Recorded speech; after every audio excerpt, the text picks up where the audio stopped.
un exercice de géométrie, comme on en voit pas mal sur Internet. J'ai affaire à un parallélogramme, je trace deux droites comme ça, et je suppose que l'aire du triangle d'en bas vaut 18, l'aire du triangle en haut vaut 2, celui du quadrilatère à gauche vaut 11, et la question posée, c'est calculer l'aire du quadrilatère de droite. Alors, ça paraît un petit peu compliqué, et vous allez voir que j'ai déjà fait une vidéo sur quelque chose qui ressemblait beaucoup. Donc, on va regarder comment ça marche, et à la fin de la vidéo, je vous ferai quelques remarques, et vous me direz ce que vous en pensez. Alors, je vous mettrai en lien mon autre vidéo qui était sur un problème qui ressemblait beaucoup. Alors, faut regarder un petit peu comment ça va fonctionner. Ici, j'ai une aire de 18. Ici, j'ai une aire de 2. Okay, donc, le rapport est de 9. Et j'ai clairement aussi une configuration de Thalès, puisque j'ai affaire à un parallélogramme. Le quadrilatère bleu est un parallélogramme. Donc, 18 divisé par 2, ça fait 9. Donc, le rapport des aires est de 9. Alors, ce qu'il faut comprendre, c'est que pour que le rapport des aires soit de 9, il faut que le rapport des longueurs soit de 3. Donc, si je multiplie une longueur par 3, ça veut donc dire que les aires sont, elles, multipliées par 9, et donc, et vice-versa. Si les aires sont multipliées par 9, ça veut dire que le rapport des longueurs est multiplié par 3.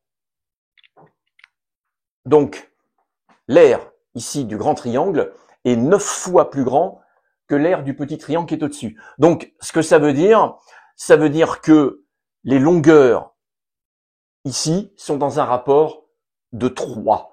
C'est-à-dire que si ici, j'ai x, ici, j'ai 3x.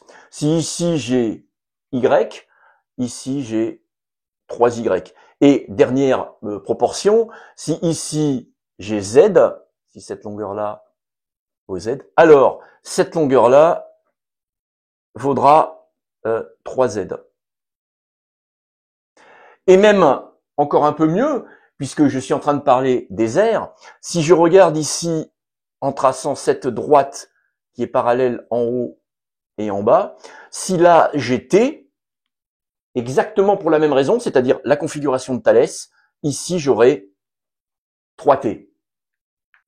Essayons de voir maintenant comment je peux exprimer les différentes aires. Alors, l'aire du grand triangle rouge vaut 18. Donc, je vais avoir 18 égale. Donc, c'est un triangle.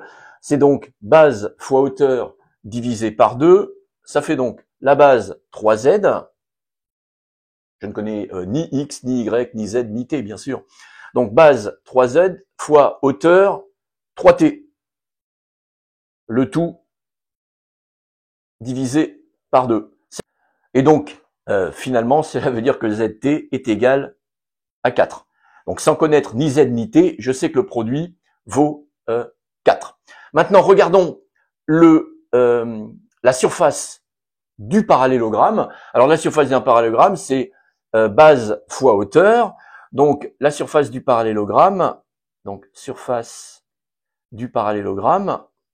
ça vaut base 3z fois la hauteur. Alors, on fait attention pour la hauteur. 3t plus t, donc 4t. Ça fait donc 12 zt. Et 12 zt, ça fait donc 12 fois mes zt, je sais que ça vaut 4, soit 48. J'ai la surface du parallélogramme qui vaut 48.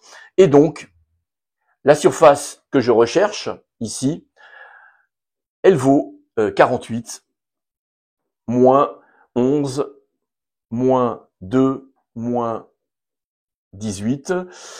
18, 20, 31, 48 moins 31, cela fait donc 17. Alors, ma petite remarque finale est la suivante. On fait confiance quand on a ce genre d'exercice au fait qu'il possède une solution. Mais c'est pas évident de prime abord. C'est-à-dire, est-ce que vous seriez capable de dessiner, par exemple, à l'échelle, bien sûr, une telle figure? Il faut y réfléchir un tout petit peu. Et regardez ici, par exemple, pour calculer la surface du parallélogramme, donc 48, j'ai pas eu à me servir du 11. Il est bien évident que je peux pas donc mettre n'importe quelle valeur à la place du 11, puisqu'à la fin je fais une soustraction. Il n'y a pas intérêt à ce que je mette quelque chose de trop grand, sinon je vais trouver une surface négative de l'autre côté. Donc c'est pas aussi évident que ça à imaginer construire une telle figure.